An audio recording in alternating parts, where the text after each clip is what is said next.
Mr. Lowe, what's up? One of the best I'm about to say TD Lowe, one of the best instructors here we have in DFW, man. I got my license in about 96, 97. Got a bit. I didn't know all Dedication that. and education. Yes, sir.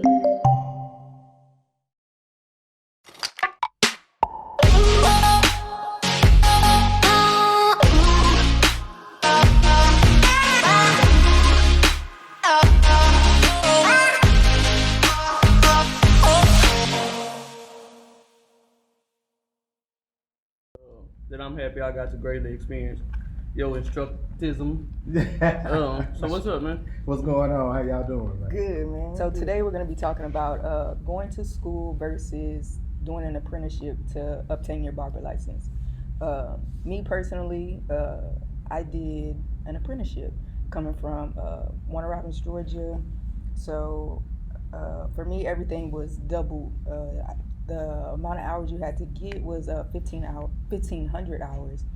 So for me, it was 3,000, and it took me a little longer than most people, but Yeah. it took me 3 years to actually obtain my okay check mark to go say, hey, you could go take your test, you're good to go, and then from there on, it's all about you. So what about you, Trill? For me, I'm from somewhere in Lake Charles. They have, most people get their license through an apprenticeship. Okay. And then there's one school that you can go to. But at the time, that school costed $5K, I believe. Okay. And that was cash. And I ain't have it.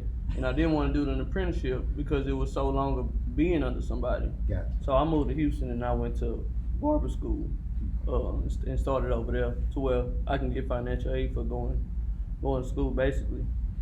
So that's how my journey began. I went to barber school. At the time, it was 1,500 hours. And even though it was 1,500, it still took me more than 12 months that they said it's supposed to take. It took me Yeah. longer than that, man. Life is life, and so. Life happens. Right. Yeah, All right. I finished here in Texas under Mr. Lowe. Yeah. So I did 1,500 hours at Texas Barber College. Came back and did another 1,000 hours for my instructor license in barber. Mm-hmm. After that, I pursued my cosmetology license. Started at Aladdin. Then I went to a school called Valma Bees, but I ended up going to Paul Mitchell in Arlington. Some of the Okay. best money I spent. Oh, yeah. Yeah, I so believe that, completed that for sure. 1,500 there, and since I already had my barber license, instructor's license, I went ahead and was able to get my Cosmo instructor's license. Got them all then. Yeah. Salute. Okay. Yes, Okay. sir. Yes, sir. That So takes it's a lot dope. of dedication, right? I'm serious. I like people that's serious like you, Trail. I've seen your journey, and I tell all of my students about you. Oh, yeah, I appreciate it. And because you had a nice, you got it out the mud. I remember Mhm. you wanted to quit. You know what I'm saying? And I'm glad you didn't, because looking at what you got now and Yeah. all you have accomplished, cool. Hey, my hands. I'm proud of you. Thank I'm you, proud thank you, of man. It ain't easy. And like I say, it took a Right. minute, so it was not easy. I had a lot of moments like that, man, and it was people like you that it was very few, Yeah. but you helped me get through, man, for real. I remember being in your office having plenty of conversations. Oh yeah. Oh, that's what I remember as well. I was like, It was like the day of walking into school. It was like certain instructors or whatever, they just looked at me different, and like from that first day, like, you different. Mhm. And I had the mind frame, I want to see what this different is. How is it when you do see somebody ready to quit? How do you talk them off the ledge? You really just have to be compassionate, know your students. For me, I just try to learn my student, you know, and I try to get in their mental. I've dealt with a lot of students coming out of the penitentiary or having family issues and stuff like that, but it's all about compassion and showing them love, Mm-hmm. you know, and guiding them in the right direction. You know, sometimes I've had to tell them, hey, this is not for you Right. right now, you know, but That's others. That's a hard conversation. That's it. Yeah, It is, because you have to know. be focused and dedicated. Because you understand, this is I've been barbering for so long. Like, this is my main source of income. Right. So I don't play no games with it. Like, Right, This for this real. serious business. with Yes. it, you know? Put some And respect on it. Yeah, and I done seen different avenues. I've ran schools. I've been a director. I've been in the education side Yes. and the barbering side. So I'm seeing it from all angles. I know what you can do, and and where you can go with this. It's just not no $10 and $15 haircuts no more. Exactly. You know, it's upwards in the hundreds and on up. For You know what I'm real. saying? You can really make some money now. Yeah, that's one thing about me, and I think me and Danny have that in common too. I know because this is what I just put my all into, Yes. and you know, that went through life, and been through some real life stuff, and still sticking with it. Yeah. Barbers that come in and just don't take it as serious, that is a hard pet peeve for me. Like, I can't stand, there's certain things you can and can't complain about to a person like me, Yeah. to a person like Danny, to a person like you. It took everybody a different amount of time, but it takes time, and outside of time, it takes a strong type of dedication and commitment to. You know what I'm saying? So you have to be 100% all the way in every aspect. You know, in your mind frame, your day-to-day life, everything you have going on in your life, you got to put this before a lot of things. Yes. For it to work. That is true. That is true. Sacrifices. Yeah, a lot of sacrifices. A lot of sacrifices. A lot. People don't realize sacrificing time with your family. It's a lot of sacrifices. You know, you're gonna be broke. You're gonna be going through some things. You gotta just see the other side. You gotta be able to see the other side of it though, and believe in it that strongly, where you just keep pushing, keep going. But it's not for everybody. Everybody can't do it, man. That's true. But I feel like right now, even though it's not for everybody, I feel like in 2023, everybody think it is for everybody. Yeah. So it's very, for me, because I've never been in a school setting. Gotcha. So I've always been in a barbershop setting. So for me, I feel like my perspective is just how you come in the door. And that's how I determine if somebody, if it's worth me giving them my time of saying, hey, you know, if you need some help with something, I'm here. If you need to ask questions, hey, I'm here. If you're struggling, hey, I'm here. Because I feel like the barbershop setting is supposed to be like, we help each other up. You know, everybody's supposed to learn off of everybody. Because when you come out of school, and this is just from observation, not from experience, but from observation standpoint, seeing people come out of school and come into the barbershop is some stuff that they might not be ready for, because the nerves might get them, or you know, the confidence might get them, or it's a lot of things. Yeah, it's a lot of things that you might see just being in the shop setting for however long you've been in there. I would say anything over a couple years, you'll be able to see somebody like, okay, you all right, bro? You know? But it's good. I feel like it's good to be able to come in and help the new people coming in. After they've left somebody like you. Yeah. And that's I love to hear barbers, veteran barbers say they want to help newcomer barbers. And people don't know how important that is to be around somebody that wants to push you and make you better, and is willing to help you. Because most of the times these guys are getting out of the schools and they're going to shops, and it's like you on your own. It's like nobody's trying to help you. You know what I'm saying? So, I think that's how it was for. It was for like that for you. It was like that for me too. So I think just both of us coming in and having to go through that for a lot of years, we already automatically like, if you can take this serious and I see you dedicated and I got you. You know, you willing to sacrifice some things. Okay, I'm willing to take you under my, because coming from an apprenticeship, that's how you had to be. Like, wasn't no master barber taking me serious if I wasn't taking me serious. Because he was like, man, you ain't finna mess up what I got going on, and you know what I'm saying? And you ain't ready to do nothing. So if you serious and you willing to do some things, then I'll sign them papers for you and I'll put you under my license.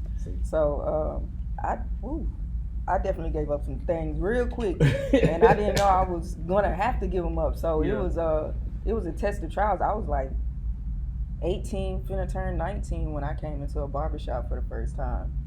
And I was in the hood, so it was scary. It was scary for me. I remember those days. I have a lot of students coming back telling me about those days as well. So, but one thing I know for me that I'm seeing in the market, just being in Dallas, is that you have to be diverse and versatile with your skills. You just can't stay with one only type of clientele. You just can't stay with curly hair types, textures. You have to also know how to cut straight hair. Yeah. You know, because I remember when I first got into a shop, I went to a shop in Wynwood, and you know, the guys, they weren't helpful. They was laughing at me, you know, and they was sending me all the straight hair, not knowing that that's what I mastered in barber college. Right. You know, so I was fading up all the Latinos and all of the Caucasian customers coming through, so I did well. Right. And so I try to push that on all of my students coming up, and sharing that with other barbers, vets that I know that's not proficient with using their shears and cutting straight hair texture. Know it all, Lines. do it all. Yes, yes. Do you think once you mastered different areas of barbering, do you feel like you're able to choose what lane that you want to be in? Like, okay, I know how to do all this, but this is what I enjoy doing the most, so I'm gonna stick with here. But if something else does come in, you know, I'll take care of that. But this is where I want to be. Or do you feel like I should just, you know, kind of stay versatile the whole time? At this point in my life in the game, I'm more interested in running schools, because I've seen both sides going from Paul Mitchell and then coming from Texas Barber College, which is one of the biggest barber schools in Dallas. And it's just providing that education, because what I'm seeing is these majority of the schools now are just preparing you for tests, state tests. Yeah. They're not giving you a skill set. So when you complete that 1,000 hours that they now introduced the barbering field and cosmetology field to, you don't know how to do nothing. You're getting in these shops and salons and you don't know how to produce. Right? You're walking into somebody's shop and you're like, what the traffic is like and stuff like that. And no, that's the wrong thing to say. You gotta know the basics. You gotta know the basics. You gotta go out there and bring them in. You know? And so I'm really big on education. I would love to start a school that's more focused on skill set than tests. Yeah. You know, and just really educate these new up and coming barbers. They're so talented. Man, the game is totally different. It's a science and an art, but now it's more of an art. Yes, it's different. Have any of your students, have you had a student that came to you after getting a apprenticeship license? We have someone that works here, and he basically did like 4,300 hours in Louisiana under apprenticeship. At the time of moving, it hadn't started accepting apprenticeship, because Texas just started even accepting apprenticeship license from other states. To be able to transfer, you know, your license, you had to get it from a barber school. Yes. But now they accept it from obtaining it through apprenticeship. Have you had any students that had to come to you and enroll in school to do school all over again? Oh yeah. After getting apprenticeship? Yes, several students. Majority of them came from Louisiana. And it's unfortunate that, like you said, they would be up in 2,000 plus hours, and then they have to come back and start all over, because Texas wouldn't accept those hours. Me personally, I believe that we need to lean towards the apprenticeship. I think that's the way to go. That's going to make people be more serious about what they're doing, because they're going to have some skin in the game. You know, it's not going to be all on grants. You know, it's not going to be on the taxpayer. It's going to be you got some skin in the game too. So you're going to make a decision whether you want to be a barber stylist or you don't. Right. Yeah. You know, and you want to get paid. That's the biggest thing now in school. Man, I ain't clipping if they ain't tipping and this and that, all that craziness. I'm like, you don't even know how to cut. Yeah. Learn how to cut first, then get paid. And you want some money. And then get a tip. Then get a tip. You know. So I would definitely, if I had to vote, we had to vote on it right now. I'm voting for half. I'm gonna go half and half.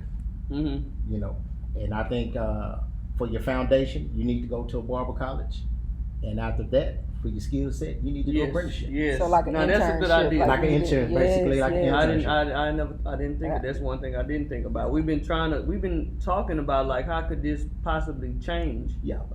Because I feel like both is good. Yeah. Like you need the book part of it, you need the professionalism of it, you need the structure and everything of it, but at the same time, when you get out in the real world, in the free world, like they say, it's not what they coming in there, if they even coming into school a lot, they coming in there because there's some $5 haircuts. That's it. You know what I'm saying? That's it. You can't come out of there and then come in here and you already think it's $1, 2 weeks in, you want to charge $50 for the cut. No, can't do that. No. You right. Even with the even with being in a structured shop, you still just have to. It's just a blessing because you have people around you that can direct you and give you advice and show you things. But you still have to put the work in. Yeah, most definitely. And it's funny you say that because I remember back when you was going to school in Texas, I had a guest that came in. His name was Angel, and he started. I forgot the product line. I think it was 1812 or something. But he charged $600 for a haircut, and he showed all his paperwork and everything. He's straight legit. And I remember the only thing I took away from his speech was that, hey, if you want Gucci money and Prada money, you got to dress that way. You got to act that way. And a lot of people don't know it's laws of attraction. Oh yeah. You got to be what you want your clientele to be. Oh, right. Yeah. You just can't be coming to work in slides and basketball shorts, Exactly. thinking you finna cut, upscale people, upscale clientele. So, For sure. Definitely, you have to educate yourself. Back to the laws of attraction.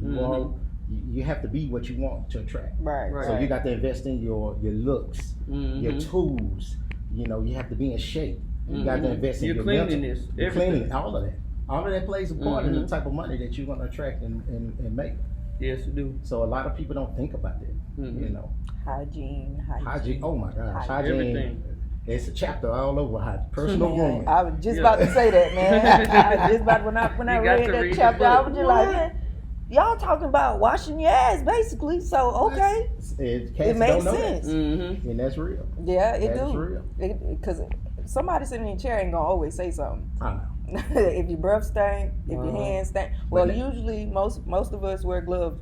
Hopefully. Yeah, I gotta wear these gloves days. every time. But some barbers still don't wear gloves. I'm one of those boys. I'm old school. But I'm sure you wash your hands a lot though, don't you? All the time. Exactly. Yes. So Yes. there's certain times where I don't wear gloves. Like if I'm looking, especially when I'm doing facials, if it's a certain feel that I need to have, Exactly. and I can't feel it. I had to learn how to be able to feel my clippers through those gloves. But I can wear them now.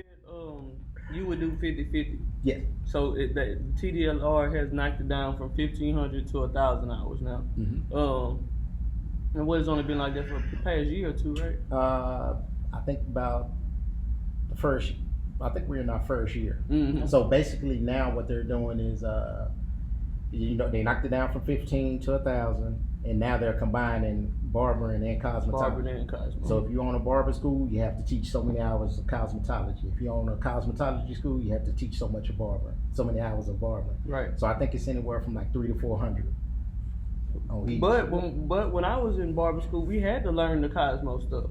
From my understanding, just with my license, I can pretty much Cosmo and barbering. Yes. Because Cosmos have to go back to school to obtain barbering, but barbering don't have to go to Cosmo school to obtain anything. Sure We already know it. No, you So sure in so many ways it could be unfair.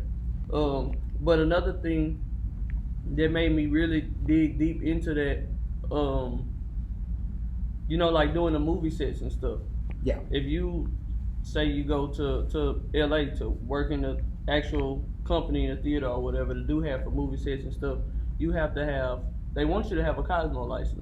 Some just strictly barbers can get in or whatever, but a lot of the companies that can hire you on, it can be they want you to have a Cosmo license. But in all actuality, no, you should want somebody to have a barber license because that's pretty much that's both. That's higher than just a Cosmo license. But there's a lot of people not educated. Exactly. On that. So that's where you have to educate them and let people know that we covering the same thing. The only difference is cosmetologists can't work with razors. Yep. And that's the big difference because we're all being taught chemical services, hair coloring, layer haircuts and stuff like that. So it's pretty much the same. It's just the razor. Is the only difference. Yeah. That's the difference. Yeah.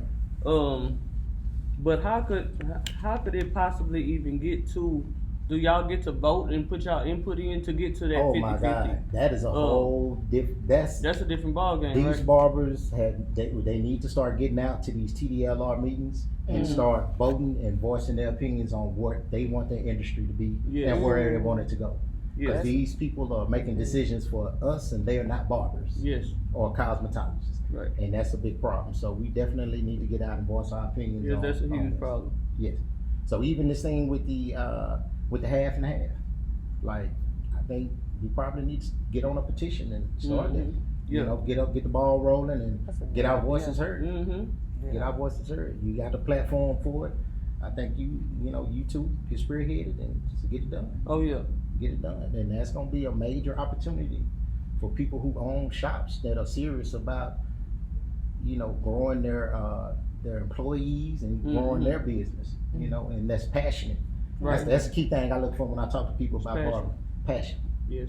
I want you to live this, breathe it, eat it, like everything is barbering. Right. It's Because that real. TDLR, they send out their emails. They let you know if they having a meeting, going on or whatever. So that's definitely something that we have to do better as a community. Yeah. Is get out there. Because like you said, they making decisions for us. And they're not the ones standing in our shoes, Exactly. Yeah, because that whole you can't obtain an instructor license no more. That hurt my Yeah, feelings. did they take the instructor's They license did. away, right? They removed it, so you can pretty much see where it's going. If Okay, you don't so have- tell us the basics on it behind the the details of the license that they took away. What is the details behind it? So basically, in the beginning, you had to complete an additional 1,000 hours on top of the 1,500 in order to obtain an instructor's license. Mhm. Right. So then they dropped it down to the 1,500 to 1,000, and then the instructor's license went down to 750. Mm. So 750 hours without a license for a year, and if you had your license for a year, you had to do 500. Mm. So now I think what happened was schools were having problems getting instructors to come work, and also they was having problems getting instructors to pass their tests. So now you have the issue of we don't need it because the state is not making money. Because at first the state was providing grants for people to go to school to get these licenses, Mm-hmm. and that's another thing too. People need to realize when you're getting these grants to go to school for free, as you think you are going, Right. you got to make good on this stuff. Yeah. You're Exactly. taking out these student loans. You got to make these payments. Yeah. Because if you don't, it's gonna hurt people that really want to do this Later, yeah. later on down the line. Yeah. Because it's cheaper right now. Barber school is 18,000 Mm-hmm. to go to barber school. When I went to barber school in the early 90s, it was 2,500. My education back then was better than the education Right. these students are receiving now. For quadruple the money. Yes. I think I paid like maybe $400 for my Look, everybody want to do the apprenticeship, right. man. I probably paid about $400. That was just getting all my paperwork, notarized, signed. I had to pay my master barber to sign my papers, and then I had to, pay to take my testing. But other than that, everything else was on me. Yes. So I like that 50-50 because it gives that strong discipline foundation. Yes. And apprenticeship, if you got to dig deep and find a different way to discipline yourself because you in a shop, and especially when you're making money. Yes. So I was young, I was making money, and a big part of me, I'm not gonna hold you, like it took me 3 years. For that first year, I'm not gonna, man, It was It was rough. man, it was real because I honestly wasn't studying at all. Yeah. I was just using the You just skills. couldn't make your I was money. studying via YouTube. I went to YouTube University, Yeah. but I wasn't in those books, Mhm. and I really didn't start cracking down on the books and everything until it was close to the time for me to be like, okay, I'm almost done with all these in I need shop to know what hours. the answer is. I need to actually know the information. Yeah. And so that's when I went and bought all the books and the study guides, and for especially right before my test for like 2 weeks straight, all I did was study. I woke up studying. I stayed up till 3-4 o'clock in the morning studying. I had this notebook. Man, I had about 2-3 notebooks full of just information, and I was just studying. And I did everything I could do to retain the information. Yeah. Yeah. And I did damn good on both of my tests. I love That's that. I love that foundation that they could get being in school and then coming here and getting what I know I got Right. from working in a shop, but what I know I missed from not going to school. Because honestly, I think a lot of people do good with having somebody there that will keep them accountable. Mhm. Because in a shop, nobody's going to keep you accountable. You have to Yes. keep yourself accountable. That's a word, Um, man. Right. That's a heavy word It's a- right it's there. a super Accountability. heavy Woo, And that's a heavy I word. think a lot of it falls on people like you that own a Mhm. shop.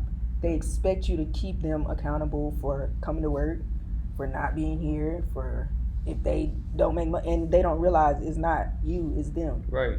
So I think I'm just sitting in the middle. I'm glad I'm sitting in the middle because I'm honestly sitting in the middle of the best of both worlds, where Oh yeah. you know you got this perspective from an instructor, and somebody that's been through a whole heap of a lot, but a whole heap of a lot of education and furthering himself in this industry. Mhm. And then you're sitting somebody on my other side who went through the education but is dealing with what I said about basically babysitting people. Pretty much. Yeah.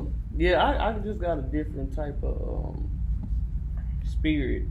You know what I'm saying? So Got I to. can't, Mr. Lowe, let me tell you, it is hard. It Got is to. very, very hard for me to be a owner of a shop that just give me my money. Yeah. Get my I'm money. not that person. I got You you. know what I'm saying? Yeah. I would rather, I just can't, I'm not that, I need my money. I feel But I'm just not that interested in the money.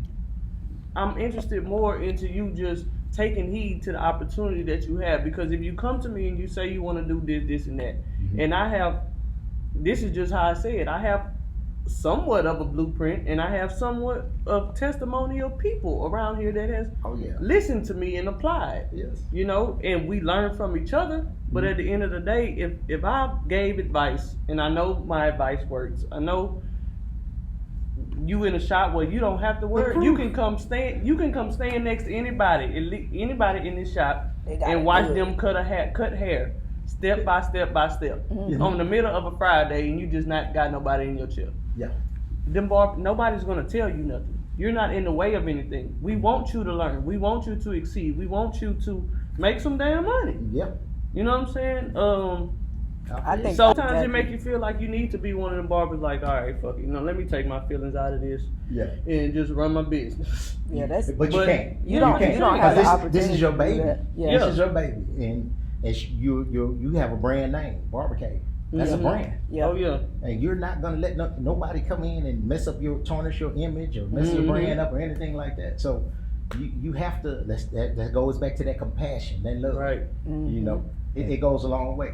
But you Mhm. can't waste it on everybody. You have to. Hey, he got it or she got it. Mhm. Hey, they ain't gonna make it. I can't keep investing in them. I can't. Yeah. Mhm. You know, I And gotta that's go what and it cut is. them At the loose. end of the day, it's an investment. That's you know it. what I'm saying? That's It's an investment on me, not just money wise. Yeah. You know what I'm saying? Yeah. Investment on everything, man. Yeah, You know, because snap. everybody that stands in here is a part of your brand, and Yeah.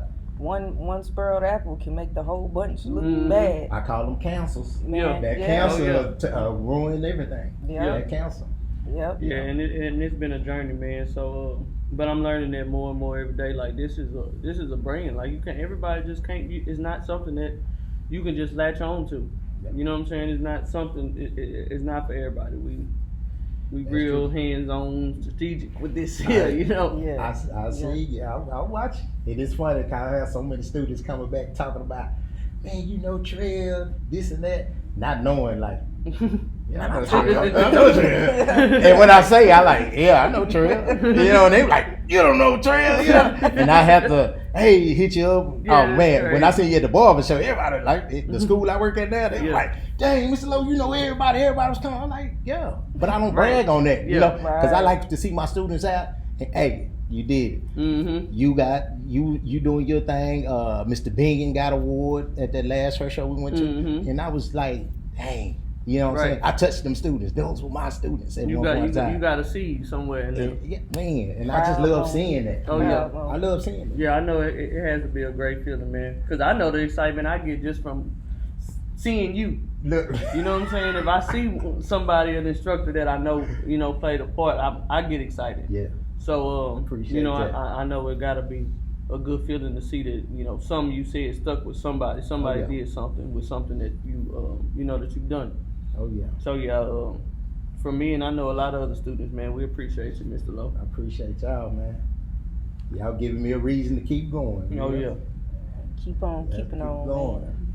But yeah, we need to. Man, I would love to see that apprenticeship thing though. Man. That'll be so dope.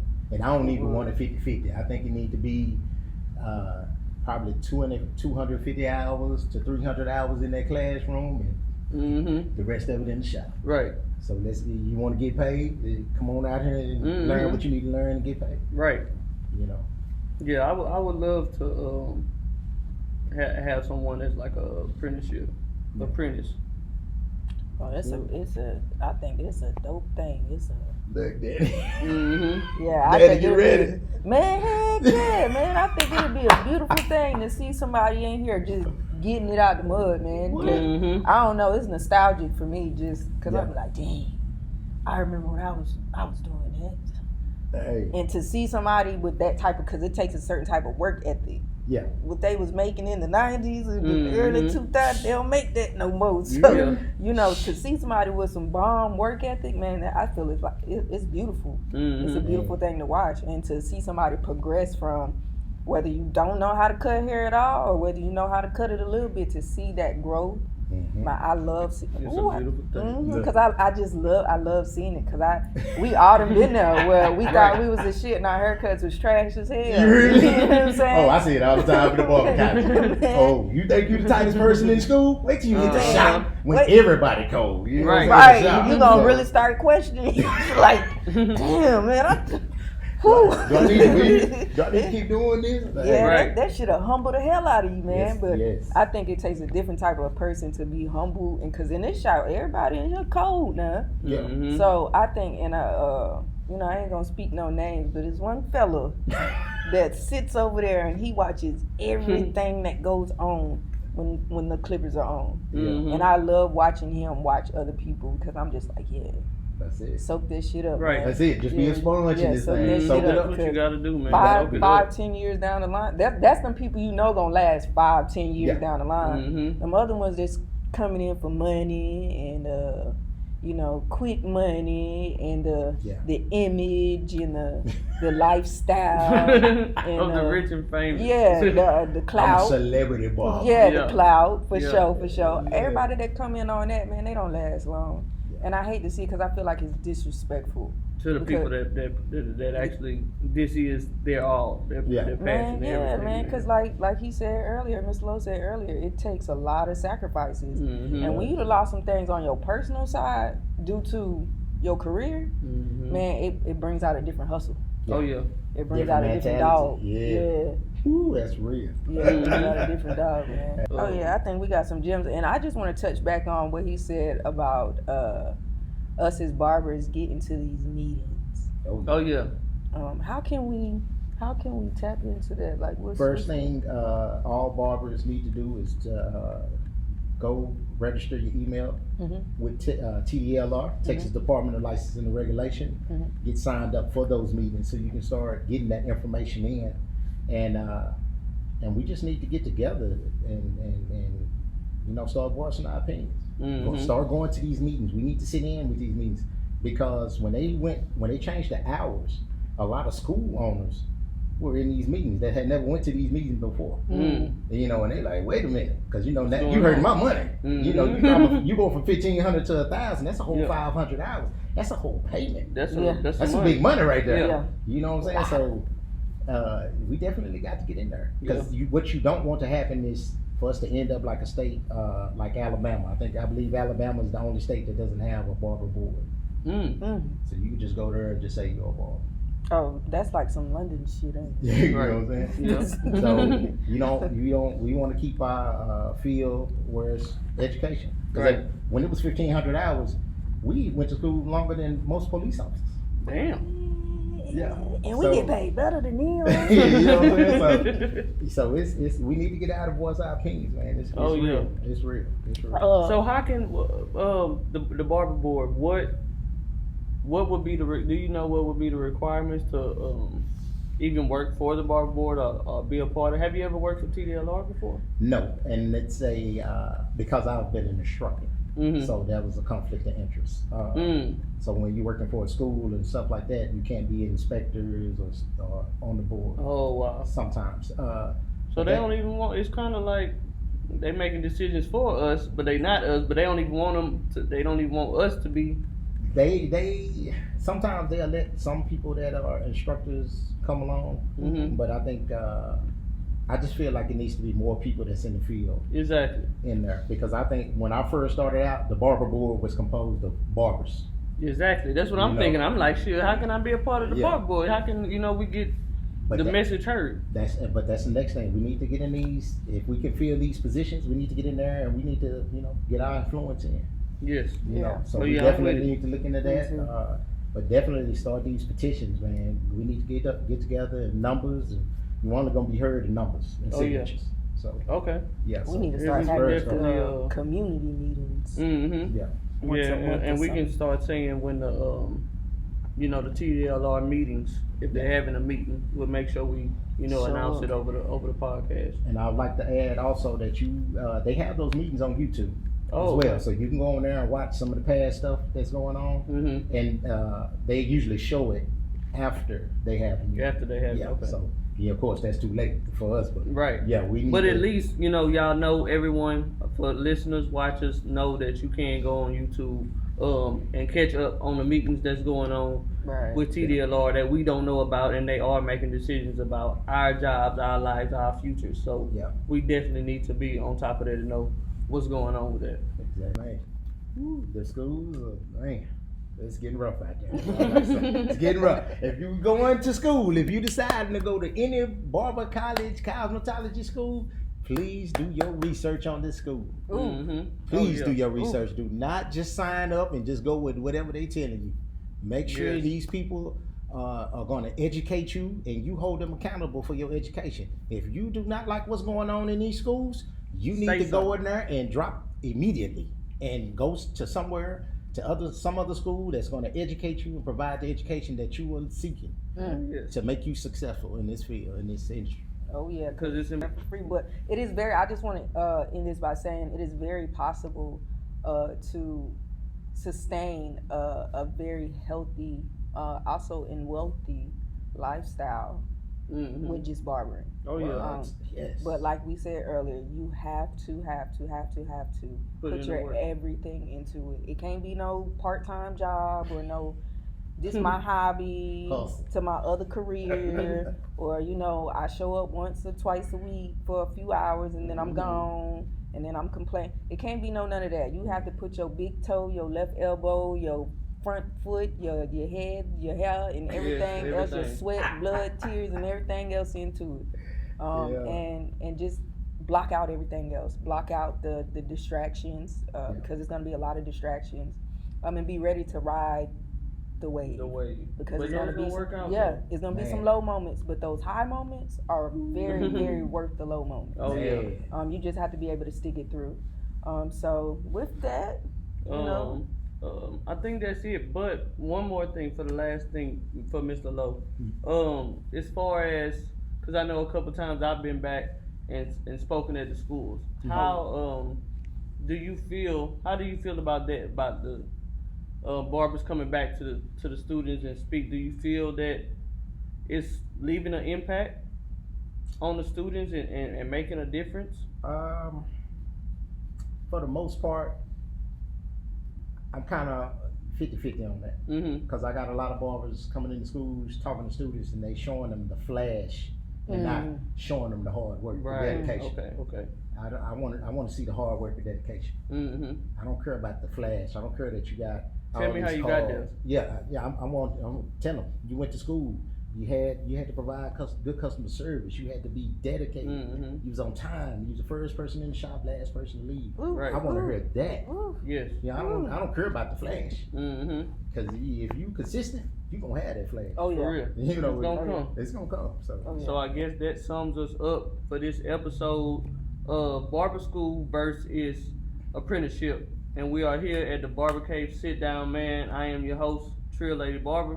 I got my dog right here, Danny. Yeah. You already know. And then one of the best instructors, once again, from the DFW area, Mr. Lowe. We thank you. We appreciate you. Yeah. Keep doing what you're doing. Keep making a difference, my man. Thank you, Thank y'all for inviting me. I appreciate it. Oh, no All problem. right, we'll catch y'all on the next episode. Thank you.